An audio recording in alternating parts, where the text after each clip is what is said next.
Est-ce que le vaccin chinois Coronavax est efficace? Bonjour à tous les amis sur Facebook, Instagram, YouTube qui regardent cette vidéo. Je suis Nouha Belaïd, docteur en sciences de l'information et de la communication. Voici le troisième épisode de ma playlist sur YouTube About Fact-Checking. حول التحقق من المعلومات. Une initiative qui a été lancée avec la troisième vague du coronavirus en Tunisie. Aujourd'hui, je vais vous parler du vaccin chinois qui a créé une certaine polémique la semaine dernière sur les ondes de RTCI, Radio Tunisienne Internationale. Donc on se rappelle très bien, et tous certainement, de cette joie immense quand nous avons su que le laboratoire Pfizer a découvert enfin un vaccin pour lutter contre le coronavirus. Mais après, ont démarré les différents scénarios portant sur les conditions de sa conservation et autres détails.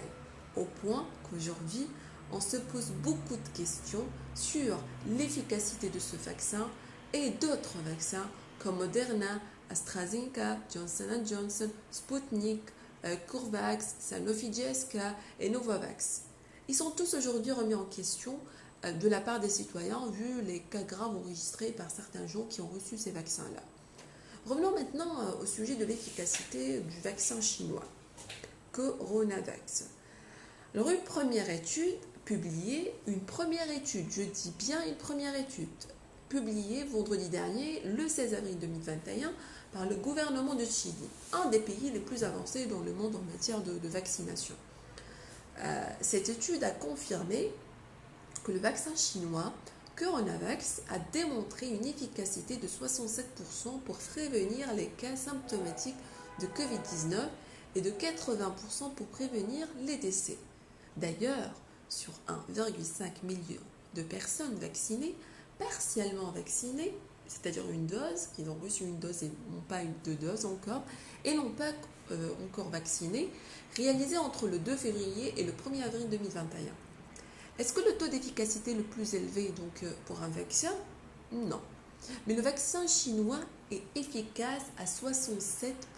Retenez bien ce chiffre-là. Donc aujourd'hui, avec cette histoire de vaccin, les exceptions existent. Mais il faut que le citoyen tienne au courant les autorités médicales de son pays au moment de la réception du vaccin de ses problèmes sanitaires, notamment les allergies, afin d'éviter les complications déjà enregistrées auprès d'autres cas qui ont les mêmes problèmes que lui. C'était donc le troisième épisode de ma playlist sur YouTube About Fact-Checking. J'espère que j'ai réussi à vous tranquilliser. Il ne reste qu'à vous dire à la prochaine semaine, à la prochaine vidéo. Au revoir.